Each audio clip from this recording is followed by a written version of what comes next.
A 95,000-ton ship, a 1.6-mile steel bridge, 6 lives, billions in economic damage. When the Key Bridge fell, the world looked for a villain. We asked if it was a cyber attack. We asked if the captain was drunk. We asked if the fuel was dirty. A deep dive into the Francis Scott Key Bridge disaster, done by the National Transportation Safety Board, found the answer hiding in a dark electrical cabinet in the power grid room lower deck. It wasn't a bomb. It wasn't a hacker. It was a single loose wire held in place by a piece of plastic tape worth less than 50 cents. Welcome to Point of Failure. Today we dissect the anatomy of a disaster.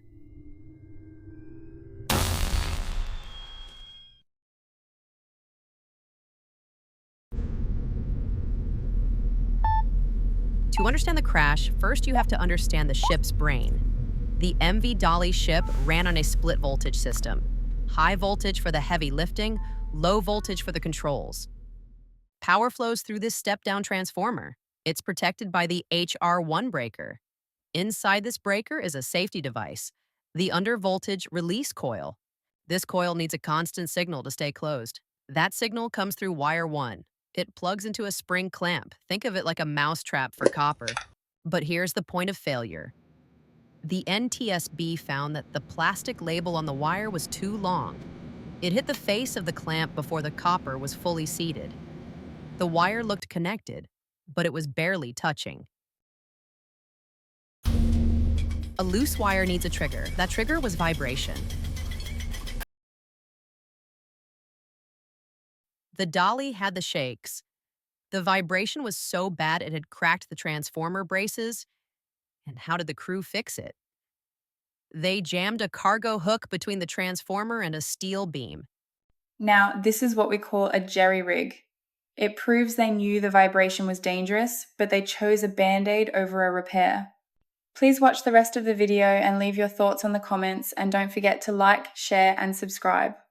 At 1:25 a.m., the vibration shook wire 1 loose. The circuit broke, the under-voltage coil tripped, the lights went out. The steering pumps died. This should have been a 5-second blip.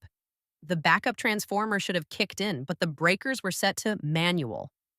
The automation was turned off. And it gets worse. To save money on maintenance, the ship was feeding its generators with a flushing pump instead of the main fuel pumps. The flushing pump wasn't wired to restart automatically.